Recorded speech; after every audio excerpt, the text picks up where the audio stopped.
All right, Logan, let's wrap up learning the playbook. I do want to do a podcast episode soon where you teach us a play, where you install something for us.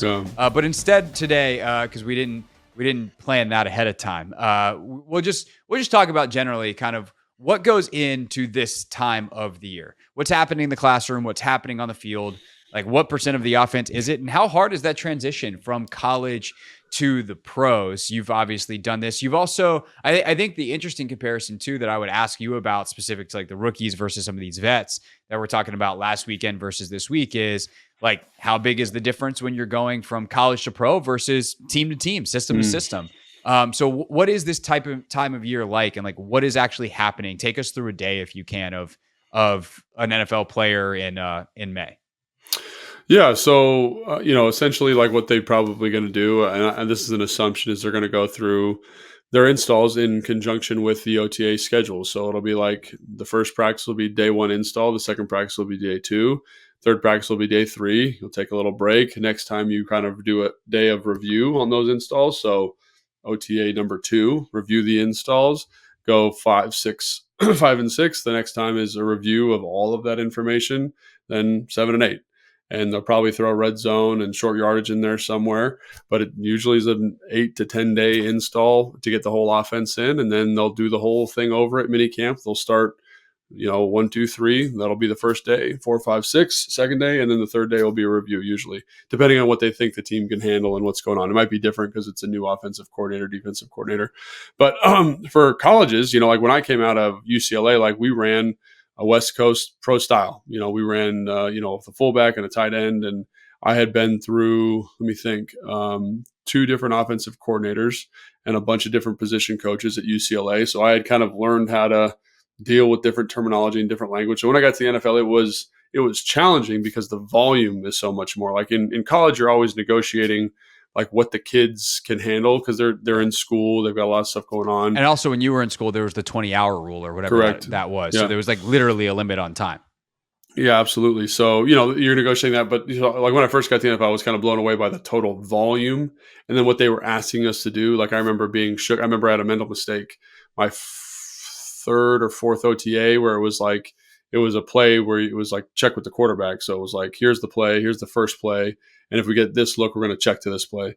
And I didn't know the second play. You know what I'm saying? Like I just like tuned out in the huddle because I'd heard the first one, didn't hear the second one. So there's that now that's very common, but like at the time that was something new to me. I wasn't ready for that. So for me, it wasn't that big of a jump, but obviously there is a jump. And I will say now, I do a lot of consulting with my my agent's guys that he gets in the draft every year. And one of the big things is just how different college offenses are now, just how different the verbiage is, just how limited the verbiage is.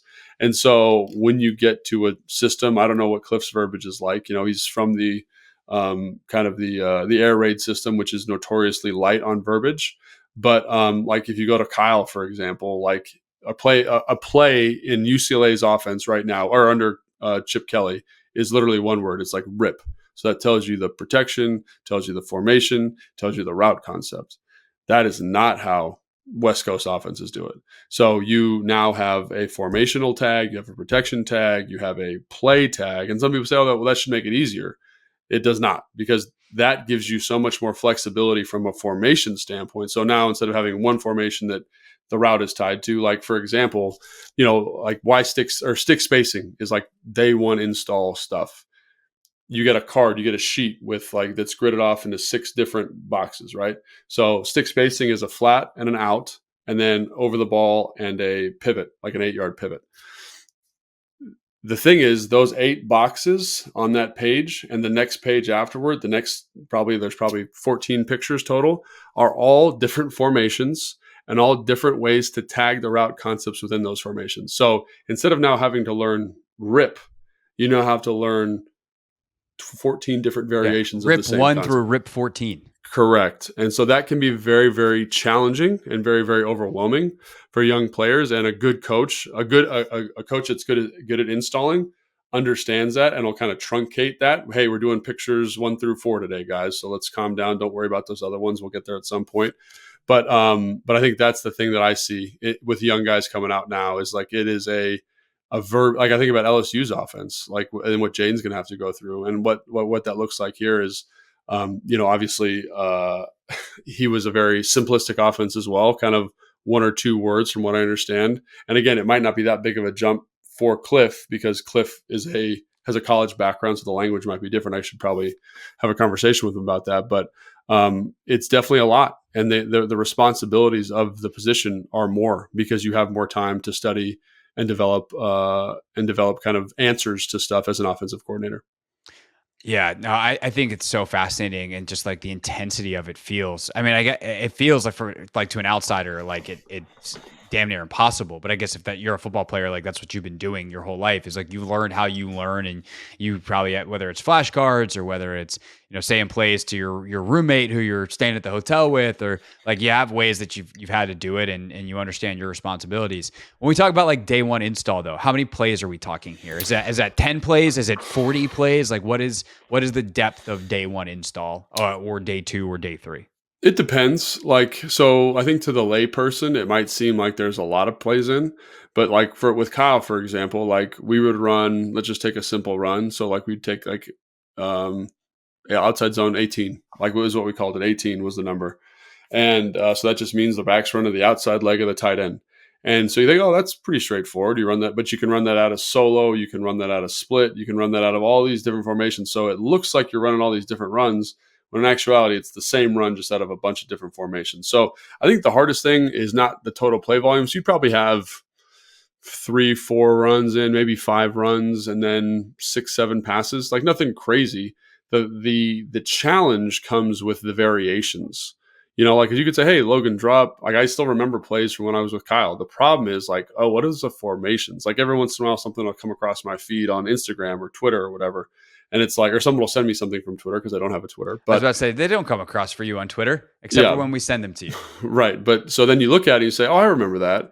And then, it's like, oh, that's right. He does tag that formation. Oh, no, I got to tighten my split on this. And it's like, though that the devil's are in those details for the first couple of days. And so that's where I think that is challenging for a young player, because in college, you just kind of like line up in like let's say north right clamp, line up in north right clamp. But I got to remember, hey, like if it's this play, I got to line up like this in north right clamp. And if it's this play, I might get a tag. And if the back's to my side, I want to make sure I'm a little bit wider because I'm in a 3x1. Like those are the types of details that become a little overwhelming, because it is straight memorization, and it really tests your football IQ.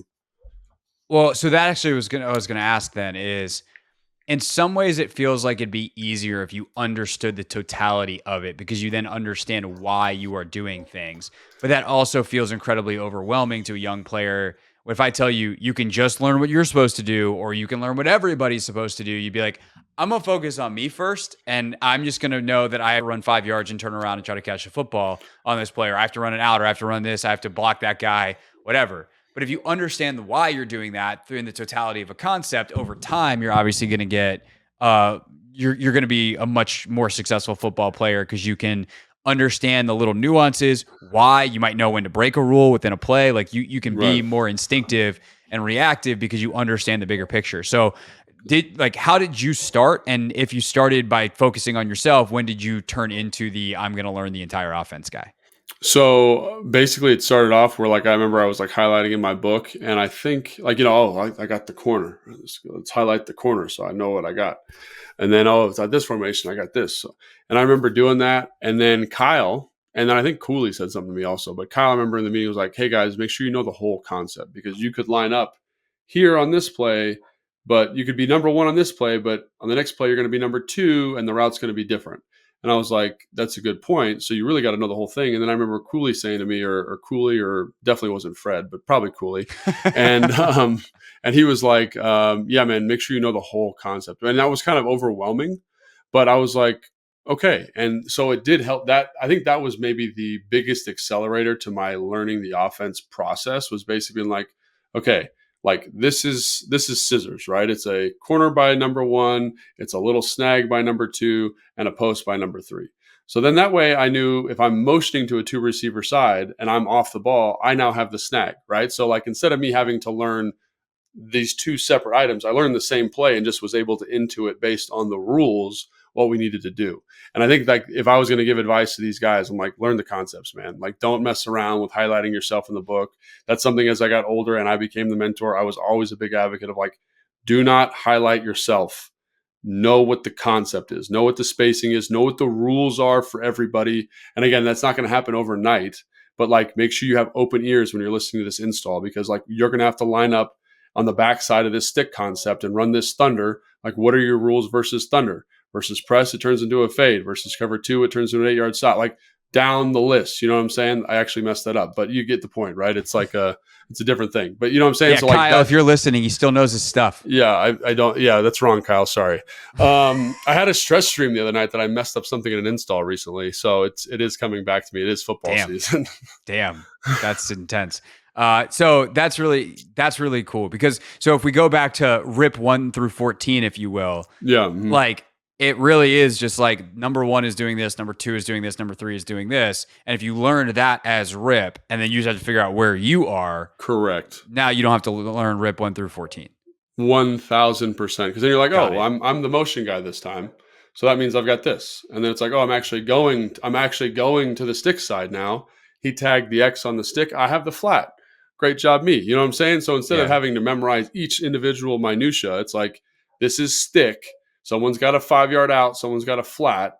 Which one are you? You're not the tagged guy, so you run the flat. On the backside, you got spacing, which is a tag concept. So where are you in the spacing sequence? Are you on the ball? Then you're over the ball. You got a 5-yard over the ball. If you're off the ball, you got an 8-yard stop. So it just makes everything way simpler. You can call bunch. And I got to figure out how we get to this final formation to get to a 2x2 to run this concept. But that is ultimately like what you're settling on is stick spacing and know it, understand the rules for it. And then I can throw whatever formation I want at you. You know, okay, cool. And it's really cool. Like when you are a young player and like stick is a 2-man concept, spacing can be a 3-man concept, but in this context, it's a 2-man concept. And I know, hey, it's a bunch. Someone's got to be a flat runner on that side. Like, how do I get over there? So you're ready for the motion call. You're like, oh, there's got to be a motion. And then there it is. And then you're the guy. You know what I'm saying? Like, that's when you really understand kind of what's happening at a basic level with this stuff. And then you all of a sudden you get into the season, you get to game plan level stuff. And then you're like, hey, by the way, this week we're chipping DeMarcus Ware every time, Logan. So then you're like, all right, I know the play. And then you go to chip DeMarcus Ware, and then he knocks you on your ass, and you're like, ah. Yeah, well, it was like I remember this. Like I used to get all these like little things each game week because I think Kyle told me, he's like, we know you're going to study it and you'll remember it. And I was like, okay. And it was just like blessing and a curse, straight memorization. And I remember we were playing Oakland, the Raiders in 2013. And it was a play where I had to remember to stand up on because they didn't have a term to get me to stand up. And I remember getting in my 3-point stance, being like, I got a corner on this. It was great. And I just hear Santana Moss screaming at me, Logan, you got to stand up. Logan, you got to be in a 2-point because he had a choice route. So he needed me to be in a 2-point to pick for him.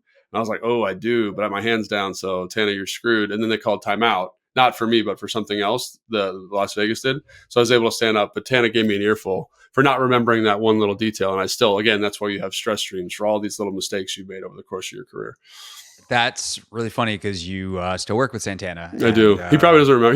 He does remember that. He does. Like Tana's got. Does he let you know about it every once in a while? Every once in a while, yeah. Like, oh yeah, you're the smart guy on the show. Remember when you didn't stand up?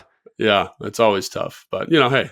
We're learning something new every day, so it's all right. I think you did all right. I think he did all right. I think we're doing just fine. That's it, and that's all for this edition of Take Command. Thanks so much for listening. We will have first impressions of the group in total coming up later in the week.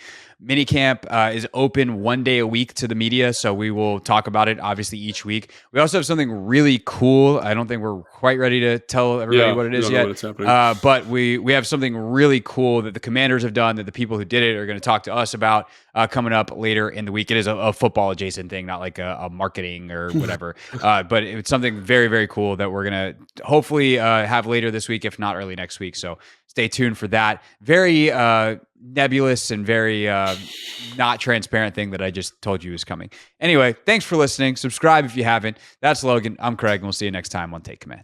Thanks for watching this clip of Take Command, which has a brand new home. That's right. You can watch on YouTube at the Team 980. You can also listen to full episodes in the free Odyssey app, which is now enabled with Apple CarPlay. So we'll just, follow you around.